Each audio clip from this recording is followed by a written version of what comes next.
नाशिकच्या सिडको परिसरामध्ये सीमा हिरे आणि सुधाकर बडगुजर यांच्या गटामध्ये राडा झाल्याचं पाहायला मिळतंय। आपण बघू शकता या दोनही गटांमध्ये हमरातुमरी झाली आहे। एकमेकांना मारण्यात देखील आलेले आहेत आणि दोन्ही गटातील एक कार्यकर्ता जखमी झाल्याचं आपण या व्हिज्युअल्समध्ये बघू शकतो। याबाबतचं सविस्तर वृत्त असं की नाशिकच्या सिडको परिसरात सावतानगर आहे। या ठिकाणी शिवसेना उमेदवार सुधाकर बडगुजर यांचे कार्यकर्ते पैसे वाटत असल्याच्या कारणावरून सीमा हिरे यांच्या कार्यकर्त्यांनी त्यांना मारहाण केली। मात्र शिवसेनेचे उमेदवार सुधाकर बडगुजर यांच्या कार्यकर्त्यांनी पैसे वाटत नसून आम्ही स्लिप वाटत असल्याचं सांगितलं। दरम्यान या दोघाही गटातील कार्यकर्त्यांमध्ये हाणामारी झाली आणि यामध्ये एक कार्यकर्ता जखमी झाला। तसेच या घटनेदरम्यान कार्यकर्त्यांकडून रिव्हॉल्वर देखील काढण्यात आल्याचं समजतंय।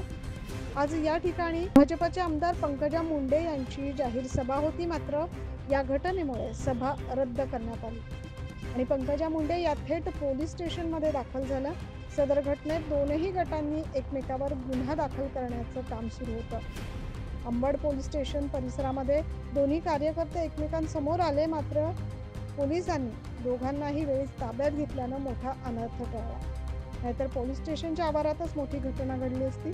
आता सध्या परिस्थिती नियंत्रणात आली आहे, मात्र काल नाशिक पूर्वमध्ये जो प्रकार घडला, आज तो पश्चिममध्ये घडल्याने या प्रकाराची खूपच चर्चा सर्वत्र होते। या घटनेविषयी आमदार सीमा हिरे यांनी देखील तीव्र प्रतिक्रिया व्यक्त केली आहे। तिथे काही गालबोट लागू नये अशा पद्धतीचं काम आमचं सगळ्यांचं सुरू होतं, परंतु तरी देखील एक महिला उमेदवार ज्यावेळेला आपल्याला भारी पडते किंवा तिच्या विरोधात आपण निवडून येत नाही हे समजलं आणि पायाखालची वाळू सरकली म्हणून त्यांनी हा प्रकार सुरू केला। कुठेतरी त्यांनी पैसे वाटप सुरू केले, त्याचबरोबर कार्यकर्त्यांवर हल्ले सुरू केले जेणेकरून कार्यकर्ते निष्प्रभ होतील। परंतु हे कार्यकर्ते हाडाचे कार्यकर्ते आहे, कोणी असे पिचलेले गांजलेले नाहीये जे यांच्या हल्ल्याने ते घरी बसतील। मला हे विरोधकांना सांगायचं आहे, पोलीस प्रशासन याच्यावर कारवाई करतील, यांच्यावर गुन्हे नोंदवले पाहिजे आणि कडक कारवाई झाली पाहिजे अशी आमची अपेक्षा आहे। खरं तर नाशिक हे एक शांततेचं शहर आहे। मी सुद्धा आधी 5-6 निवडणुका लढलेल्या आहे, असे प्रकार आम्ही कधी पाहिलेले नव्हते। परंतु स्लिप वाटप करणं किंवा त्याबरोबर पैसे वाटणं हे प्रकार चुकीचे आहे आणि आपण निवडणूक जिंकावी, कुठल्याही पद्धतीने सामदाम दंड करून जिंकावी असं महाविकास आघाडीचं बहुतेक ध्येय आहे।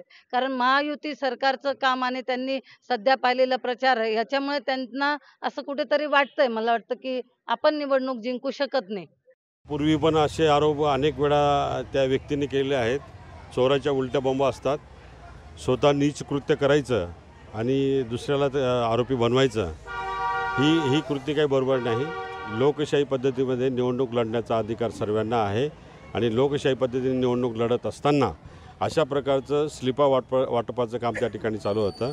स्लिपा वाटप करणाऱ्या युवकाला यांनी डायरेक्ट जाऊन मारहाण केली आणि जर तुम्हाला वाटत होतं की पैशांची वाटप होत असेल तर तुम्ही पोलीस प्रशासनाला सांगायला पाहिजे होतं, पण आम्हाला काही गरज नाही पैसे वाटप करायची। स्लिपा वाटप करण्याचं काम करत असताना ते थांबवण्याचं काम, दादागिरी करण्याचं काम, 10-12 गुंड येऊन तिथं रिव्हॉल्वर काढून त्याला धमकी देण्याचं काम, उलट्या रिव्हॉल्वरने त्याला सद्दाम या मुलाला मारहाण केली आणि त्याचा रक्तबंबाळ झालेला आहे। ही वस्तुस्थिती आहे। पोलीस प्रशासनाने तपास करावा, CCTV फुटेज काढावं आणि निश्चितपणाने दूध का दूध पाणी का पाणी होईल। या प्रकरणात बडगुजर गटाचे पंचवटी अमृतधाममध्ये राहणारे सद्दाम हे कार्यकर्ते जखमी आहेत, तर हिरे गटाचे प्रदीप चव्हाण हे जखमी असल्याचं समजतंय। सर्व घटनेचा तपास पोलीस करतायत आणि या घटनेदरम्यान रिव्हॉल्वर काढण्यात आल्यानं त्याचा देखील तपास केला जातो। Bureau report 9 news Maharashtra.